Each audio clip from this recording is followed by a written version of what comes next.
KTP. Adik saya pun begitu, dimintain data KK, KTP, tapi enggak pernah dapat bantuan. Di sana dimintain KK, KTP, di sana dimintain, semua dicari orang Kuala Lumpur. Kamu udah terpecat semua, dicari. Oh, Bu, KK, KTP, bantuan. Bu, KK, KTP, Bang Pak, KK, KTP. Ternyata ya nggak pernah dapat sampai sekarang.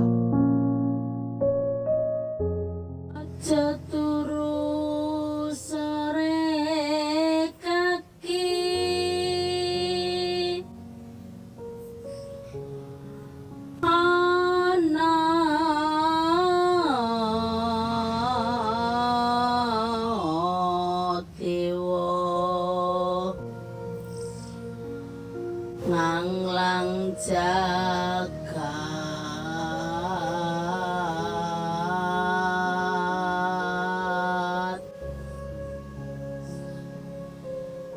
nyangking pekor kencanane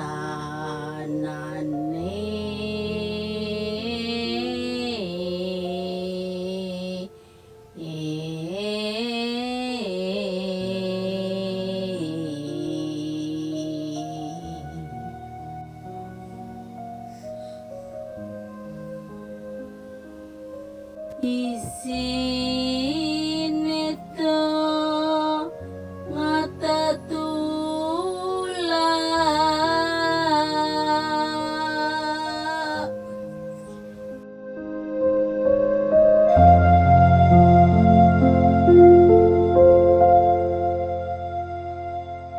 Ceritanya dulu kita hidup sebelum ada lumpur itu kita merasa tenang, bahagia sama keluarga, tidak ada permusuhan. Ini saya mau menangis kalau cerita masalah ini. Tidak ada kekurangan. Selama ada lumpur, kami tercerai-berai dengan keluarga.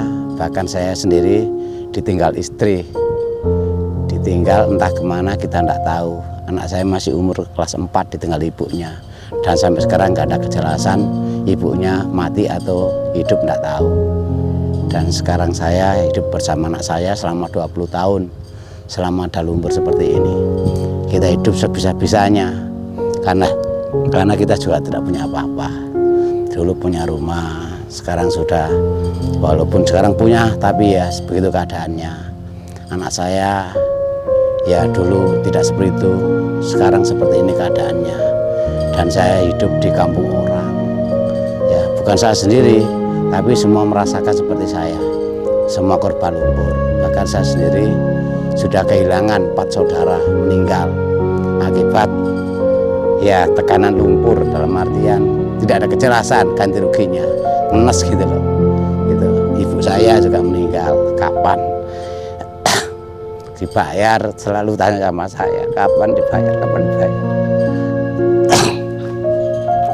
Ya, sehingga sampai meninggal ibu saya seperti itu. Iya, yang saya rasa seperti itu. Terus ya, terus kakak saya yang di atas saya masih muda, tanya terus, kapan Dek ada ganti rugi, kapan Dek ada ganti rugi. Ternyata ya tidak ada kejelasan, sehingga kakak saya meninggal juga, ngenes ya. Terus ada anaknya seperti masnya itu meninggal juga. Ya sampai sekarang tinggal sebatang kara, anaknya tinggal perempuan, itu sebatang kara sekarang. Seperti itu yang saya rasakan. Pak, kalau boleh tahu dulu kan di sini banyak pemukiman rumah ya. Iya. Mungkin bisa diceritakan Pak dulu itu seperti apa sih desanya di sini itu sebelum ada lumpur inilah Pak. Iya. Dulu sebelum ada lumpur desa kami itu makmur, ya. Makmur, gotong royong, bersatu, semua tidak ada pengangguran karena di desa saya itu ada 25 pabrik yang untuk kerjaan orang-orang warga Jatirejo, khususnya yang semua tenggelam lumpur. Jadi itu aman, tentram, terus saling segur tapa sama tetangga. Kita butuh cabai aja ke tetangga juga enak. Nah, sama saudara juga nggak ada permusuhan. Nah, sekarang ini permusuhan akibat uang sedikit yang gontok-gontokan. Itu hanya 20% gontok-gontokan. Bahkan sekarang tidak ada kesinkronan atau keakuran sama saudara. Akibat uang 20% yang dibagi sama ya namanya uang kan, seperti membunuh atau menghidupi itu bisa seperti itu. Kalau masalah korban itu meninggal, saya maksud itu akibat depresi, stres, tekanan batin, gila, pergi dari rumah, tak kembali karena dia juga tidak ada tujuan. Terus kedua, korban akibat stres banyak, lari ke lokasi juga, lokalisasi juga banyak, cuma tidak terepos oleh media ya. Karena selama ini media, maaf saya bukan menjadikan media, kenyataannya ada yang diekspos adalah yang di luar tanggul, yang ganti untung, pemerintah yang bebasin itu selalu diekspos oleh media, sedangkan yang di dalam nggak pernah terekspos. Masalah orang meninggal depresi, stres, gila, tak kembali, lari ke lokasi, orang tua hampir dibunuh anaknya gara-gara uang. Dulu saudara rukun, sekarang nggak rukun, sekarang tercerai-berai, bermusuhan sampai sekarang banyak, tapi nggak pernah ekspos. Cuma yang terekspos hanya yang di luar tanggul, yang dibebaskan oleh pemerintah. Itu aja yang saya lihat. Dan korbannya di sini adalah pekerjaan sudah tidak punya. Saya dari pagi aja dapat 10.000 ya, sedangkan saya tidak diberi pekerjaan di dalam. Kita hidup juga seringkali kekurangan, makan mie instan, ikan kerupuk, seringkali itu kami lakukan dan kami jalani selama ada lumpur. Yang jelas kami di sini tertekan batin hidup kami. Hidup di kampung orang nggak pernah dapat bantuan, alasannya masih KTP Jatirejo, kakak Jatirejo, mau dikasih bantuan, ya itu kendalanya. Sedangkan di sini ada penyelesaian. Itu yang saya rasa. Kalau saya kepada Paguyuban sangat kecewa banget. Bahkan saya bercuriga jelek. Kenapa? Jangan-jangan data kami dibuat cari uang. Terus terang, jangan-jangan udah terbayar, udah tersampaikan. Kenapa? Karena dulu juga saya ditawarin oleh Pak Nanto, Ketua BPLS, Pak Gimana, jangan ikut orang kayak gitu, sampean nggak bakal terbayarkan, sungguh. Sampean mana berkasnya? Saya tunggu di PT Minara Juanda, tahu toh nanti nggak ada potong-potongan. Nah, saya terlanjur ikut Paguyuban, saya selalu bohong sama Pak Nanto, Ketua BPLS. Kenapa? Karena Pak Paguyuban itu dulu ngomongnya itu janjiin manis-manis. Gini manisnya, kalau kita nanti sebelum dibayar, selalu kita dapatkan uang jaduk terus, tidak putus. Terus selalu kita dapatkan uang kontrak sebelum kita ada ganti rugi.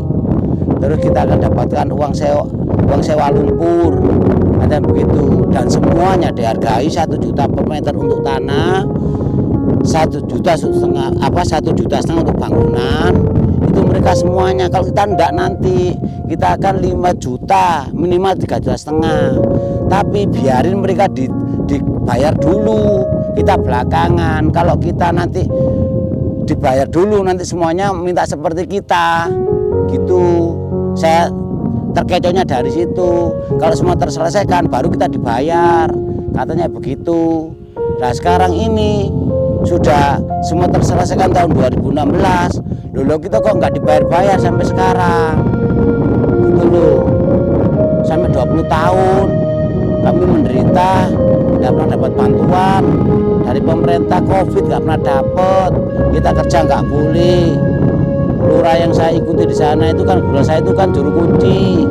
Saya di Desa Ploso jadi juru kunci, penggali makam. Saya itu ditunjuk Pak Lurah sana. Pak Lurah itu bilang sama saya, kamu nggak pindah KTP sama kakak Pak, gimana tak kasih bantuan? Nggak bisa Pak, karena saya belum dibayar sama Lapindo. Nanti kalau ganti dan KTP hangus aset saya. Akhirnya Pak Lurah nggak bisa buat apa-apa. Dan sampai sekarang saya tidak dapat bantuan sama sekali, 1 sen sampai sen pun tidak pernah bantu dari COVID. Saya itu kerjaannya gali kubur Mbak, di pelosok, itu juru kunci. Dan setiap hari saya selalu kontak sama ibu saya di makamnya. Itu saya sangat kecewa sama paguyuban, sangat kecewa. Bahkan saya selalu bertengkar sama keluarga saya, karena keluarga saya semua itu saya ajak ikut di paguyuban, semua saya ajak keluarga saya itu. Makanya selalu ke saya, gimana nggak cair-cair, gimana nggak cair ini, kok mengantai saebor ini gitu. Katanya gitu saudara saya. Ini ngurus-ngurus surat yo ibu, kelurane ora enek. Katanya gitu, gara-gara kona ini ki. Lho ojo ngono Cak, aku dhewe yo ketipu. Saya gitu sama saudara saya. Itu loh, saya kecewa sama paguyuban, terus terang aja. Dia sekarang bangun-bangun terus pondok. Saya bangun apa? Bangun penderitaan nih, kapan mati nanti. Itu kekecewaan saya. Tuh, terima kasih.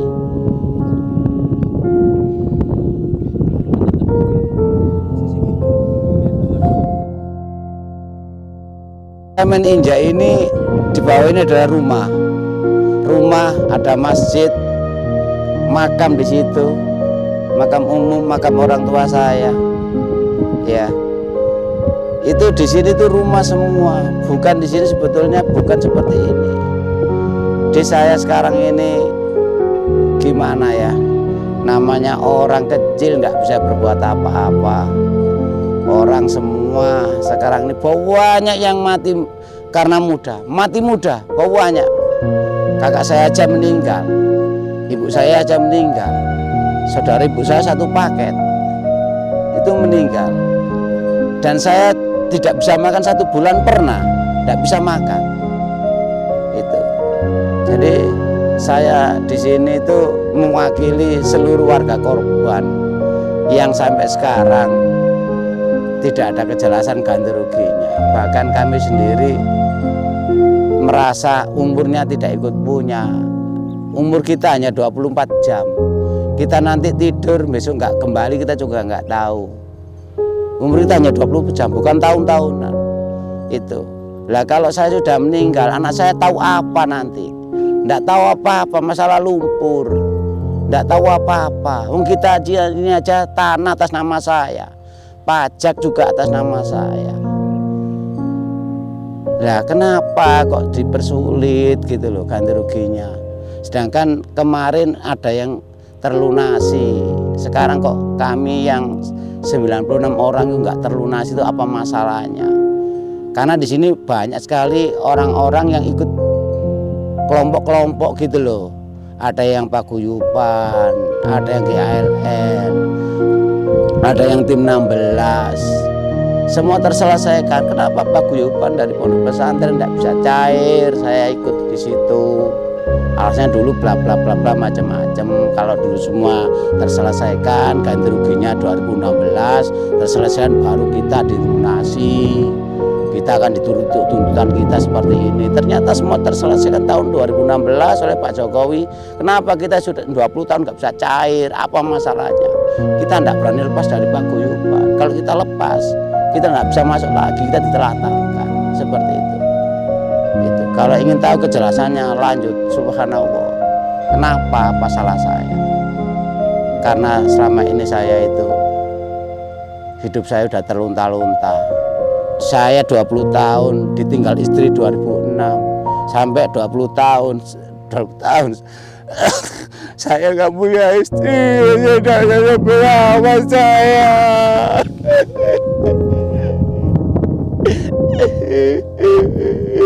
Saya sendirian 20 tahun, mau nikah nggak berani karena nggak ada pekerjaan.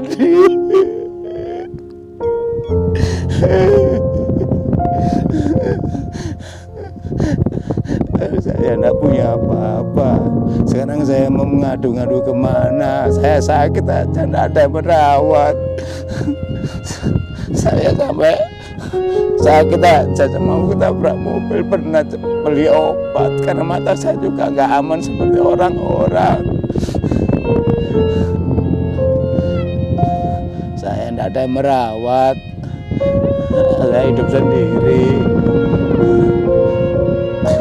Dulu saya di situ punya rumah saya juga bagus. Baru saya punya utang sama majikan saya itu untuk agen 30 juta. Sudah belum terselesaikan, udah tenggelam. Katanya majikan saya, udah Pak Lagiman, gak usah dibayar. Sudah sampai rumah sampai tenggelam, gak usah dibayar. Wih, saya sehingga 30 itu digratiskan, gak boleh bayar utang jerakan itu.